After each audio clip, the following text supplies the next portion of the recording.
All right, so we're live. It is the Locker Room, number one source for Texans daily digital content. You can hear me Monday through Friday, 10 to 2 on Sports Radio 610, the home of the Texans. And we're 2 weeks away from the draft. The dialogue is intensifying. As of right now, Adam Schefter has proclaimed the Texans meeting yesterday with Bryce Young as a, quote, waste of time.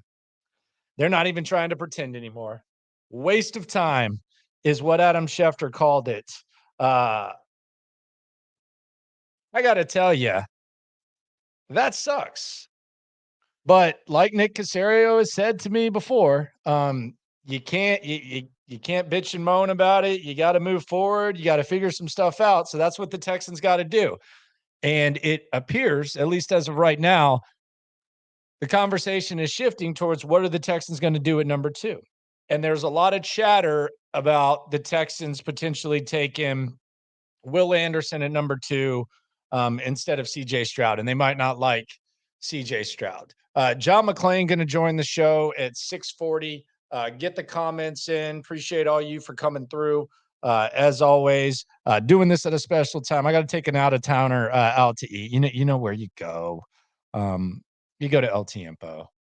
And they've never been to El Tiempo, so that's the spot that I chose, and that's the spot that we're going to go. But there was an interesting thing that was brought up today, and it is the season of speculation, and draft speculation is beautiful. Like, don't let some jackass tell you that draft speculation's whack.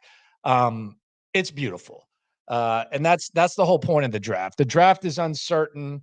There's all kinds of scenarios. There's possibilities. When you watch it, it's fun to see it play out.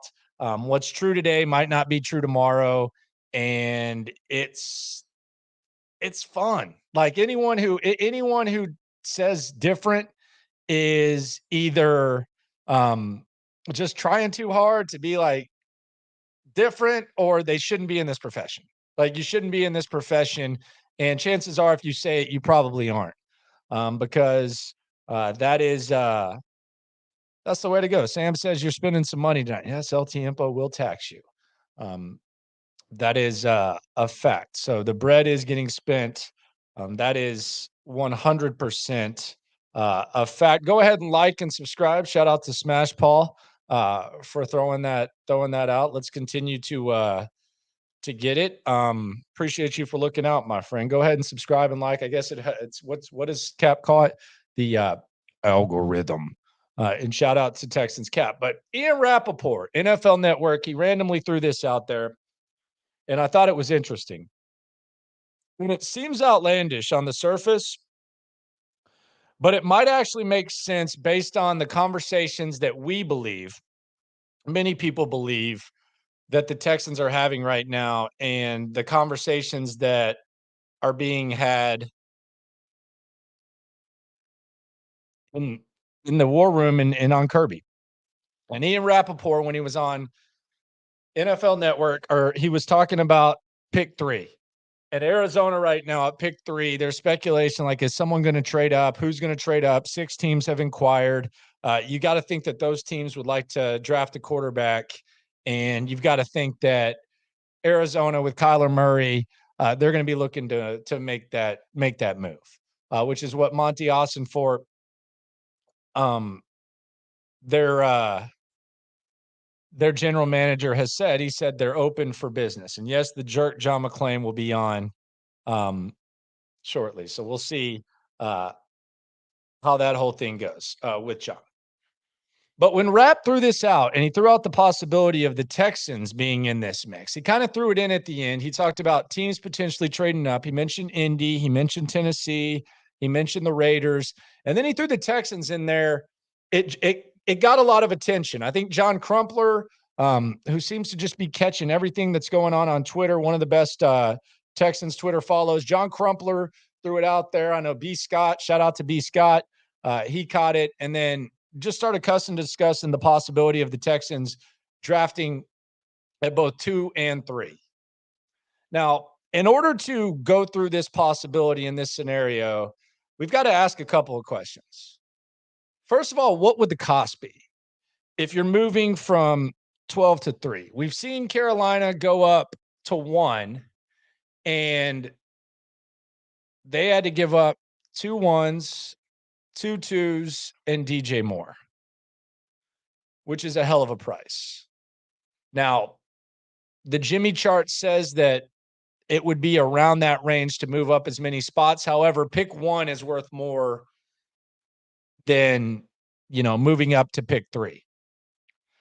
So let's just say it's 2 2s and 2 day 1, 2 1s and 2 day 2 picks. Let's say that's the price. And then they have to sprinkle in something else and they have all this extra draft equity. Let's say you give up pick 12, one of your ones next year, a 2 and 2 3s. You got a couple 3s the next couple of years. Would that cost make sense for you? Now, we do have to keep in mind that you would be taking a quarterback.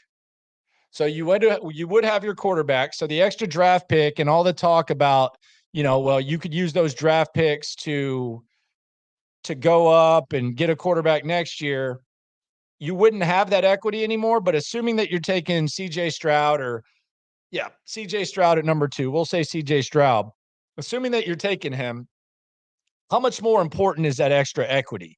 The other thing is the cost. While the cost is the cost, if you have the extra equity, then you might be willing to pay a little bit more and you might be able to pay a little bit more. It's not like you're going to go years without having a first round pick. You're still going to have your first round pick next year. And you're going to go back to probably having normal draft equity while having your quarterback and probably what you think is going to be the face of your defense and a franchise player on defense. So would the cost be worth it in that situation? Would it make sense? Would this scenario make sense? If you think you're getting your franchise quarterback and you think you're getting the face of your defense and a game changer, then yes, it absolutely makes sense. If you're getting your franchise quarterback and you're getting someone who you think can be an impact player like a Nick Bosa or something like that, sure, it would make sense for the price. I mean, we would be talking about trading up for a quarterback next year if they didn't take one anyways, right? So if they like CJ Stroud more than what it would cost to go up in that situation, then maybe it would make sense. And this is the other thing that I think we need to keep in mind when it comes to this scenario. Because I'm with y'all. I think on the surface, it seems a little bit crazy. And I'll get to the comments. Keep them coming. We'll read these. John McClain will come in. You can ask John McClain questions as well. But what do you think is going on in that building right now? What do you think is going on in that building right now? Assuming that Bryce Young is going to be the first pick, what they think about Bryce Young at this point is irrelevant. It goes back to Adam Schefter saying that the Texans wasted their time. So assuming that that's the case, what do you think they're discussing right now? They're probably discussing Will Anderson versus CJ Stroud. And there's a few people who've said Will Anderson is where DeMeco Ryans is leaning. So they're sitting around a room, the scouts, DeMeco Ryans, the coaches and stuff, and they're having this discussion. They're having a discussion about Will Anderson and CJ Stroud. Someone on that side of the room is giving their opinion. Caserio is giving his opinion. DeMeco Ryans is giving his opinion. And they're weighing out the pros and cons of drafting either CJ Stroud or Will Anderson at number 2 overall. Discussion's what matters. Because what if along the way with the discussion, and I think a lot of you can relate to this because you get in a discussion, you have a discussion about something, and you might feel one way, but when you hear the passion case for the other side of it, then maybe you start becoming a little bit more open to that side of things. So who's to say that this person on this side of the table is pounding the table for CJ Stroud or whichever quarterback, and then this person over here is pounding the table for Will Anderson? And the person pounding the table for CJ Stroud starts to think, you know what? He's got a pretty good point about Will Anderson. And the person pounding the table for Will Anderson thinks, you know what? He's got a pretty good case about CJ Stroud. What if along the way when they're having this conversation, what if they say, you know what? What if we could get both of these guys? What if we could get them both? What if we could get both the quarterback and the impact player on defense? Hell, what if they feel like next year that their draft pick or the Cleveland pick or whatever it is going to be a little bit further back in the draft? What if they feel that way? Other question is there going to be some increase in price because it could potentially be a quarterback? That's something you got to factor in. Could they be in a bidding war with 6 other teams? Or as we talk about cabin fever and we talk about dialogue, we'd be in a situation where nobody's trading up for Will Levis and nobody's trading up for Anthony Richardson. Just like last year when we were talking about Malik Willis potentially being a first round pick or a top, could this team take him this early? Could Kenny Pickett go this early? Is it possible that maybe price isn't going to be as magnified? Bryant Sutton asks an interesting question, or he has an interesting comment. We should trade back then. What if they think Will Anderson's Nick Bosa? What if D'Amico Ryans thinks that? The one thing we do know for certain among all this speculation, and this is the thing that we talked about yesterday with D'Amico Ryans, is that the experience matters. And D'Amico Ryans and Bobby Slowick, they have 2 things when it comes to experience that I think matters as we're having this discussion. And that is 2017 and 2021. They've both been in interesting situations because in 2017, already laid this out in a previous video this week, Kyle Shanahan passed on a quarterback at 2, and he laid out his philosophy on why he believed that was the right thing to do. Similar situation to D'Amico Ryans. Had the number 2 overall pick, needed a quarterback, needed to build a team, and passed on it. Bobby Slowick was there, D'Amico was there, and they were listening to Kyle Shanahan talk about this. They also had 2021, the draft, where San Francisco got extremely desperate. The 49ers traded the farm to move up to 3 and get the Miami Dolphins pick. And they basically approached it as, okay, we're not going to get Trevor Lawrence. We're not going to get the top quarterback. But what we're going to do is we're going to cram, study, and we're going to draft a quarterback that we like most. And they ended up with Trey Lance. And I don't want to completely write off Trey Lance, but I will say what we saw from Trey Lance last year didn't look great. And there's a chance that they might think that that wasn't worth it. They've gone to a couple NFC championships without Trey Lance. So if you find yourself in a desperate situation where you're trying to sell yourself on a quarterback that isn't the top guy, which we believe Bryce Young is, and Trevor Lawrence was that year, sometimes it just doesn't work out for whatever reason. And Bobby Slowick and D'Amico Ryans were in all those meetings in 2021, and they were in all those meetings in 2017 when San Francisco passed on a quarterback. So they've been through both of the scenarios in which you take the quarterback that might not be your top quarterback, and they've been in the situation where you kind of try to force it, and it doesn't work out. Ironically, both times they probably made the wrong call. In hindsight, should have taken Deshaun or Patrick Mahomes, and probably shouldn't have traded up for Trey Lance and gave up all that. They've got the experience and they're having the discussion. So would they want to get TJ Stroud or whoever at 2 and then trade up for the other? Depends what they think of them. They would still have a first round pick next year. Other thing to keep in mind on this is that other thing to keep in mind is that Nick Caserio and D'Amico Ryans might have different philosophies here. Who do you think has the larger shelf life? D'Amico. D'Amico has the bigger shelf life. James Lipford has already said, and this is important because when we talk about who should have final say, I've said I think D'Amico will have final say. Do I think that should always be the case? No. Do I think that he should turn into Bill O'Brien? Hell no. But in this situation, if D'Amico is going to be here longer, then he should have to say. They should talk it out. We've already had James Lifford say that they tweaked 20% of the board for D'Amico Ryans and the coaching staff.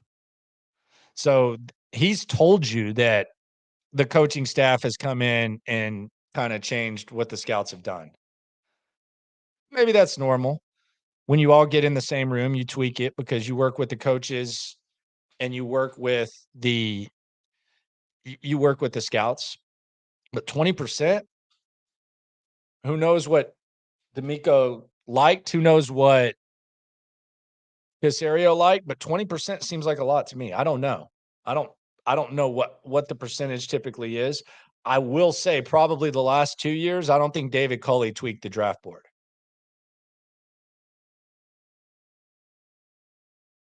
I don't think Lovie Smith did.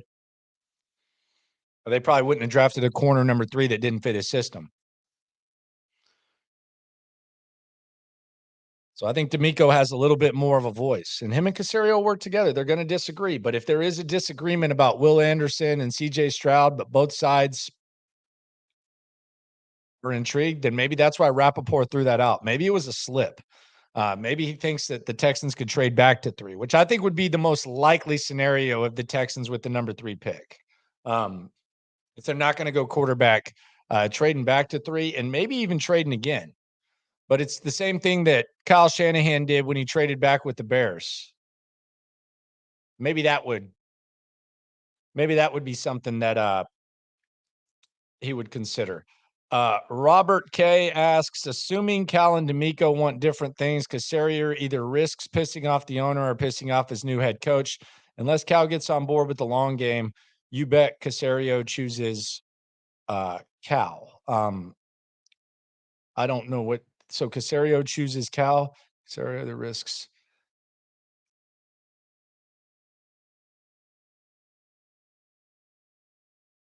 If Cal and D'Amico want different things, I don't think Cal's going to be pounding the table for anything. I just don't see that happening. V Marks, what's up, man?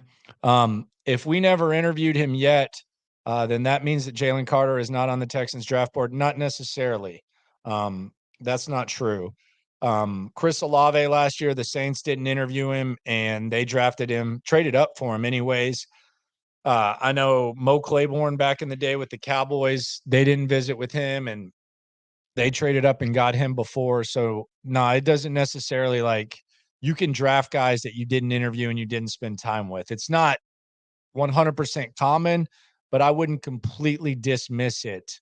Uh, I would assume that Jalen Carter's on their draft board. I don't know that they uh, took him off. Joe says the owner has final say always, but Cal has also been known to kind of stay out of the way, although he was heavily involved in the coaching search. Terry says Cal pounds the table for PlayStation 5. I don't know that Cal has a PlayStation 5. You think he does? The kids might, though. The kids might. Birdie wants anyone but Stroud. Pretty harsh. Seems to be a little bit of a Stroud movement. Will Anderson can piss right off. You can probably grab that trash can at 12 without any trades. Still don't want him at 12 either. Too many real men to choose from. That sounds personal. I would love to know what Will Anderson did to you. I've never really heard anything Too bad about Will. Um, but that seems a little bit personal-ish. Venom 10, Nick Caserio needs to be fired ASAP. It's not drafting a QB this year. This is so frustrating. So you want the quarterback, and you think if not, Nick Caserio should be fired. I put up a poll today, and I asked the question, like, what would your reaction be if Nick Caserio left right now? There's about 1,300 votes. Meh. It has 47.6%, favorably has 37.4%. And unfavorably as 15%. So Meh is winning and favorable. I don't think there's any reason to like dislike Nick. Um, I do think that things have changed a little bit for him. And I do think those rumors, I don't think they're completely I wouldn't just completely dismiss them. If no QB, then we are tanking this year. I am not emotionally handle another tank season. They didn't tank last year. They just sucked.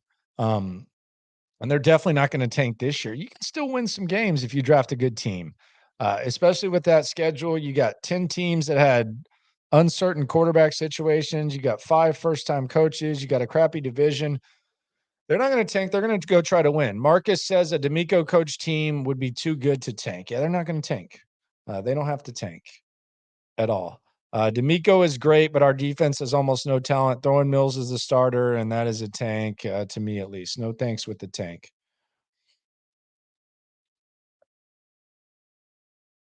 They are. We've seen what elite Texans defense looks like. We also know what mediocre Texans QB look like. We need Bryce or Stroud. Um, okay. You might get what you might get what you hope for. Draft won't be bad as long as we get JSN. I'm a JSN guy. So you're preaching to the choir. Chris asks, Landry, would you want Anthony Richardson? No, I would not. Um, I think people are trying too hard with him. Bryant Sutton, we need a cornerback. Stingley is not a sure thing until he can play a couple seasons without getting hurt. Definitely gonna need cornerbacks next year, but Derek Stingley's not going anywhere for at least 3 more years, likely longer than that. So maybe it would be kind of a chess move where you have Nelson on his final year and you have Des King on his final year, but you're not drafting a cornerback because you don't believe in Stingley. You're giving up too quickly on Stingley if you're already saying that. I would give up a year as first round, fourth if this year. Okay, so you're talking about the trade. I would give up first round next year, second round next year, fourth and fifth this year to move up. Okay, I mean that would be a pretty good deal. That cost next year will make sense for Harrison Jr. and Caleb Williams. Don't think you're getting both of those guys unless you get real creative. Matt Perez says, "Man, I'm good with Will Anderson at 2 pick, but if we move back to get CJ, why when you can get him at 2 pick and get a decent edge at 12?" Um, because maybe they don't think the edge is as good as uh, Will Anderson. Jeremy says, is Will Anderson a generational talent? Doesn't seem like it to me. There are too many good edge guys this year that are also really good. Why blow all your draft capital? Well, you wouldn't be blowing all your draft capital. You have extra draft capital. Um,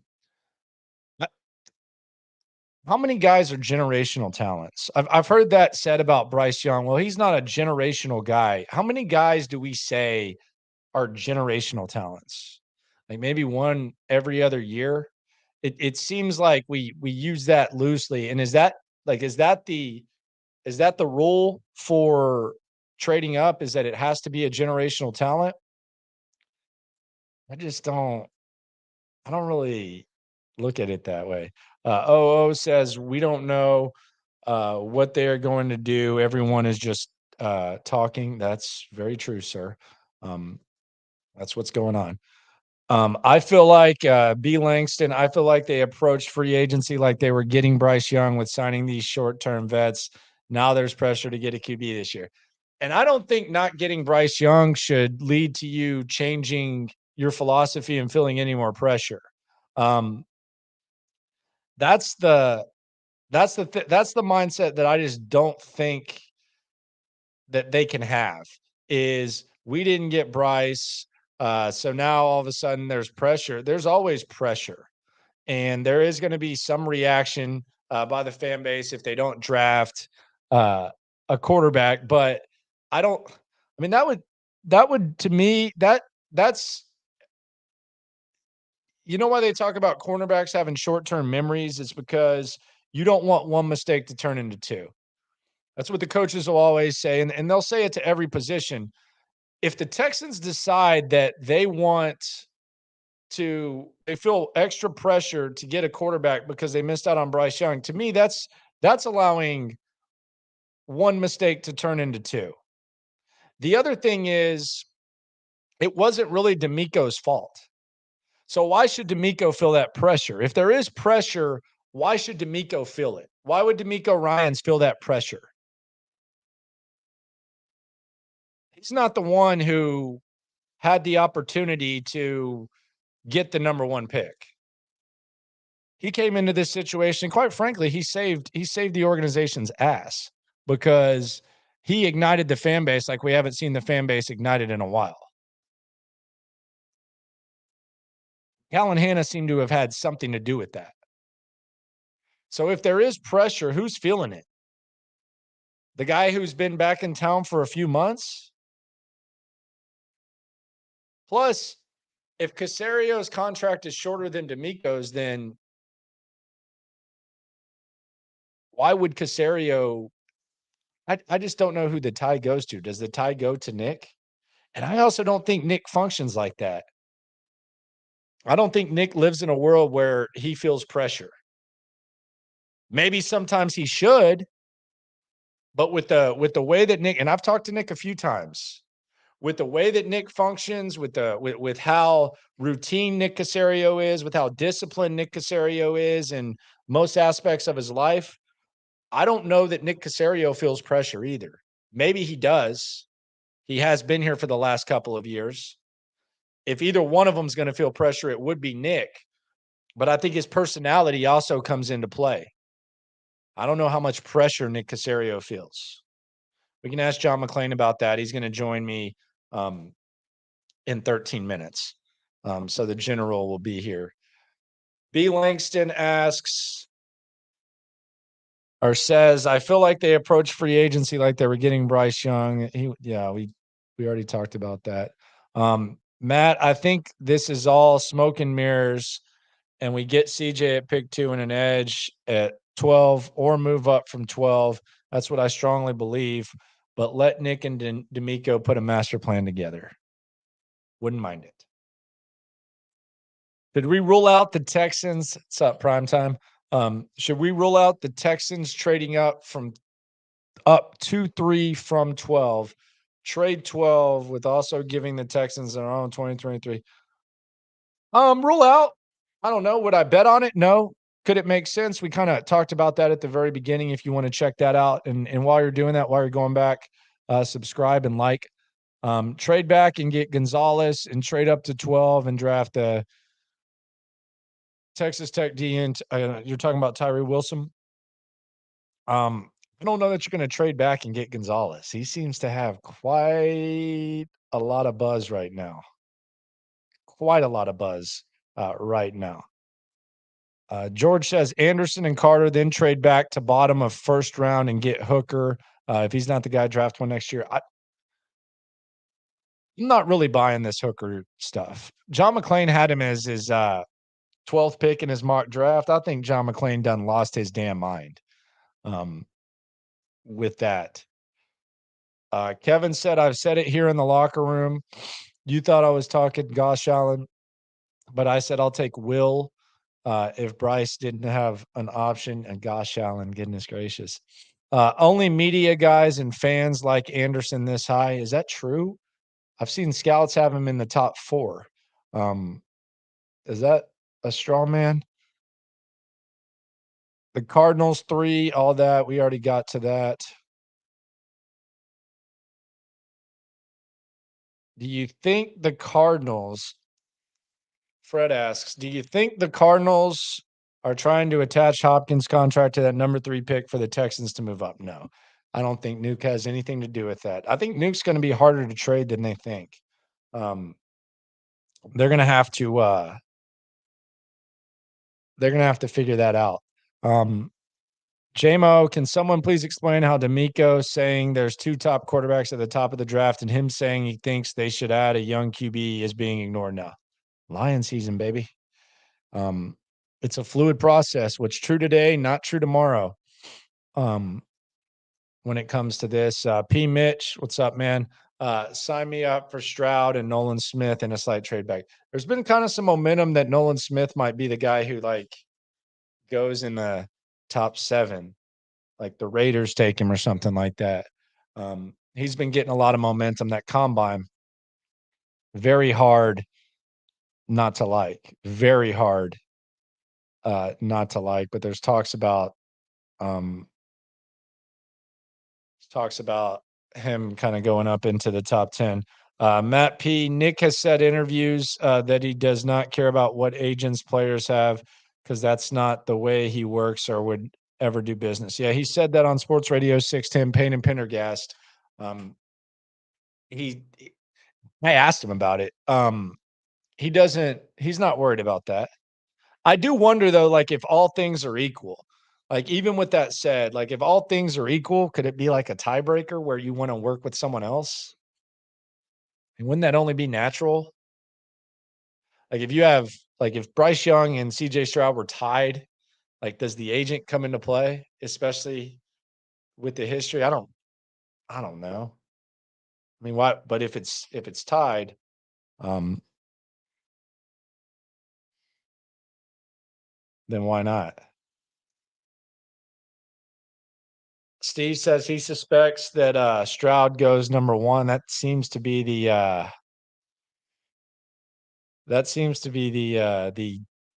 general thoughts right now, to the point where Schefter said that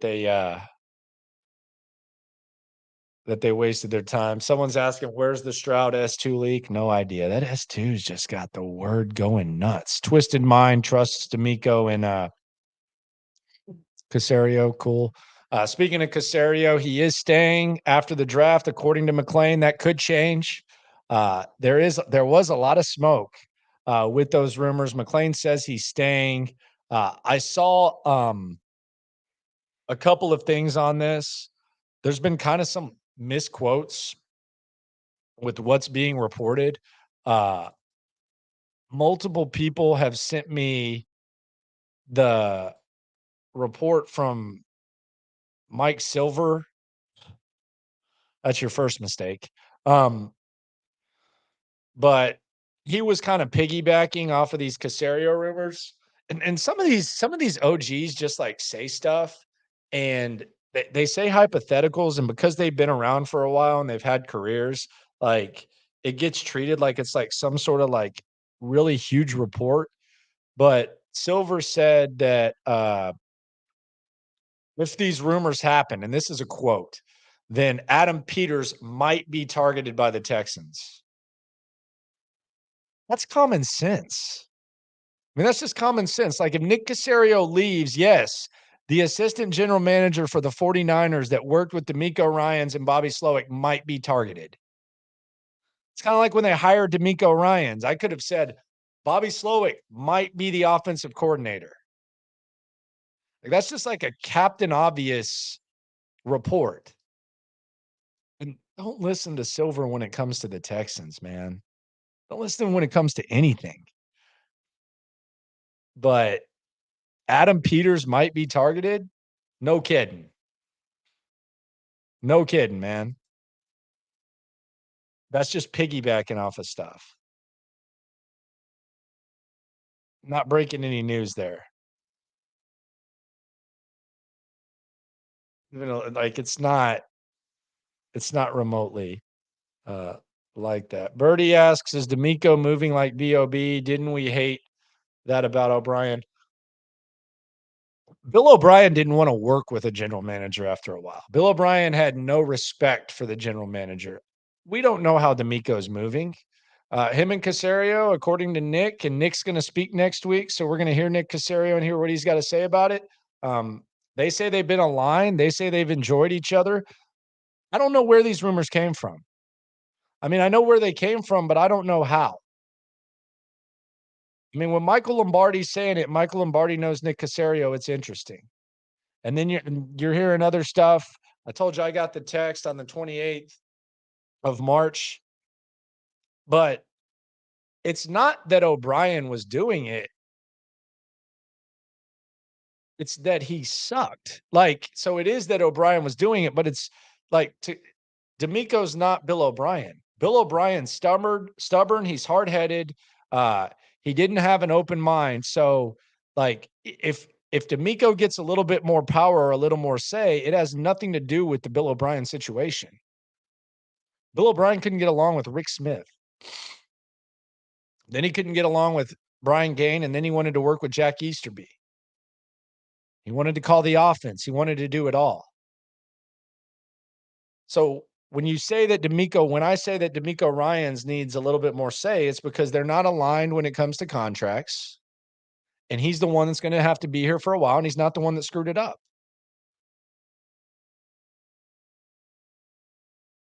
Sometimes guys are going to have to disagree. And they're going to have to, they're going to sit in a draft room. They're going to have a discussion. And sometimes you're going to have to give. Coach is going to have to give to the GM. GM's going to have to give to the coach. 50-50. Sometimes it's 60-40. Sometimes it's 70-30. Sometimes the coach runs your ass out of town. Just kind of changes. Kind of depends. That's how it goes. But there's no similarities between the D'Amico having more of a say in Bill O'Brien. Let's bring in John McClain. Look at this sexy dude. Look at you with the Fiji water, man. How you living? I do that just for you. No diet soda today, I see. Nope, it's all water just for you. Soda. Do what? When's the last time you had a diet soda? Oh, I have one every now and then. Mainly, okay. I just drink water and tea. Okay, there you go. Unsweet, right? Unsweet, always. So Nick Caserio not going anywhere, right? Not going anywhere, despite what you may hear, read, watch. Caserio is not going anywhere. That was stupid anyway, because number one, where's he going to go? There's no openings. Number two, he's got 3 years left on his contract at $5 million a year. Nobody else is going to pay him that. The rumor he's going back to New England. Well, they got that one problem, Landry. His name's Belichick, and he loves D'Amico. The McNairs love him. I wrote a column for Sports Radio 610's website yesterday, and I went back and took quotes out of my column with Hannah and Cal McNair about what they said about Caserio and D'Amico and how great everything is right now. So it was a non-story that became some kind of story just because of the time of year. Yeah. And what did you make of Rapp? And I don't know if it was a slip. I don't know what was going on. What did you make of Rapp talking about the Texans drafting at 2 and then trading at 3? Because I said it would be I don't think it's as crazy as it sounds. And I can already see you shaking your head. If they're having a discussion right now, but hear me out. If they're having a discussion right now and they're arguing about CJ Stroud or Will Anderson, what if they just say, well, we could get both of these guys with the extra draft equity? First of all, it's funny to me. I see Albert Breer saying there's nothing coming out of Houston, absolutely nothing. And yet all these people say they know what's coming out of Houston. Including him. The problem with that is they would have to give up 33rd pick, another pick, a number 1 pick next year to move up from 12 to 3. It would be kind of like what the Panthers gave up. And I think when your team is in the shape that this team is, Landry, and they need a lot of help, they're not going to be giving away picks. And I think they will move up. I think he'll move up into the second round the way he did last year. And the dream scenario for fans should be quarterback, edge rusher, wide receiver, and center in the first 2 rounds, or quarterback, wide receiver, edge rusher, and center, because those are the 4 primary needs. Do you think that D'Amico Ryans has a little bit? How much of a say does D'Amico Ryans have in this process? And I know I've wondered if he has the final say, just because you heard Lippert say they've tweaked the board 20%. Is it just going to be as simple as Caserio gathers the information and then they figure it out and he has the final say? Nick has final say. It's in his contract. They're not deviating from that. D'Amico knows he needs a strong, experienced personnel man because D'Amico's never been in this situation. And one thing I learned a long time ago from the late Oilers GM Mike Holloway, if a general manager forces a coach to take a player, he's not going to play him to prove that he was right. And if the general manager doesn't like somebody and he forces the coach to take him, he lets the coach take him, coach is going to play him come hell or high water just to prove he's right. So you got to come to a meeting of the minds. Caserio wants D'Amico to be happy. He hired him. He recommended him McNair's. They approved it. They worked great together. And Caserio doesn't have to worry about Jack Easterby hovering around anymore. It's just him and D'Amico. And, of course, they talk to the assistant coaches. They'll do cross-scouting before they do their final draft board. Teams, they know the week of the draft what they're doing, but they're still trying to get as much information as possible. And they may swap a couple of guys here or there. But this team needs picks. People are pumped about D'Amico's first year. And I'm guessing they're going to come away with the quarterback. And then that probably won't have 12 rookies, maybe 10 or 9. And I think Caserio will do something for the 2024 draft in some of his deals to get a pick that year when they only have 11. So do you think that Caserio comes out pretty strong on Monday? I'm assuming that's going to be your question, right? I'm going to ask him right off the bat, can you tell us beyond a shadow of a doubt you're going to be here? And I think he'll do that because he knows if he says, I don't address questions like that at this time of year, I'm going to say, Nick, that just fuels speculation. So I think he'll put it to bed pretty quick and then get on with the draft, talk a lot and tell us nothing. With the Titans, you're big in Tennessee. I know you're probably run for mayor there. What's going on with the Titans? What are they doing lurking over there at 11? Keep hearing perhaps rumblings they could jump up to 3. Their two biggest needs, Landry, offensive line and wide receiver, or vice versa. They've got one receiver, and he's not proven last year's number 1 pick, Traylon Burks, and then they had to rebuild their entire offensive line. There's some really good tackles that they could take at 11. I've had them taking a tackle for quite a while. The speculation about jumping up and trading with Arizona, that's the same number of spots that Carolina traded from to get up to number 1. And you saw how much that cost them. They got Ryan Tannehill for the last year. They got Derrick Henry at 29. I don't think they want to start over. I could see if a quarterback like Anthony Richardson dropped, say he was there at number 7, I could see them going up to number 7 where Vrabel would trade with Josh McDaniels to get a guy like Richardson, but I don't see him jumping all the way to 3. Do you think they would take a wide receiver again in the first round after last year? Well, when you look at their wideouts and what they produced, and a lot of that had to do with Malik Willis. He was so overmatched when he was forced to play as a rookie. And I think another reason they think they can win this year is division's bad. You know, Jacksonville's done it for 1 year. A lot of people think, well, they're going to run away with it. That's what we thought after the 2017 season when they almost went to Super Bowl, and they didn't do jack squat after that. But it wouldn't surprise me if they traded up a few spots if a quarterback was there. In my latest mock draft I posted today on Man, don't Gallery get me Sports, started on your 12th pick. I have them taking Will Anderson Jr. and Hendon Hooker. And, of course, I don't believe it. I'm just trying to be different. Next week I have 2 more. The official one's the last one, and I'll go back to the quarterbacks. Okay, so you don't really think they'd take Hooker at 12. No. I tried to tell people, I was like, McClain ain't taking no mock draft serious. No, I'm taking them serious, but I try to give people something different because if you do the same thing every week, they're going to like, oh, why do I keep coming back to the same thing? And then Hooker, do you think he goes first round? I do. I've had a lot of people that once they started talking to him, getting to see what he's all about, he's very impressive. You know, they're not worried about his knee. He's 25 in January, be 26 I think it's New Year's Day. So maybe he plays when he's 26. If he's got a chance to improve, he'd be 27. If you made a mistake, that's going to set you back a long way, just as it will be with Anthony Richardson, who's the ultimate boomer bust prospect. It's going to be wild. John, I appreciate you, man. Nick Caserio not going anywhere. Hendon Hooker. Come on, man. That's one of the dumbest things I've ever heard. Absolutely. Landry, thank you very much for having me on, as always. There you go. The And man, hey, John McClain. Right back at you, Sammy Sosa style. I'm taking a buddy to El Tiempo. That's always, you got to do it, right? There's other places, got to take them to El Tiempo. So that's what I'm doing. All right, John, appreciate you. Appreciate you, man. It's a man, John McClain.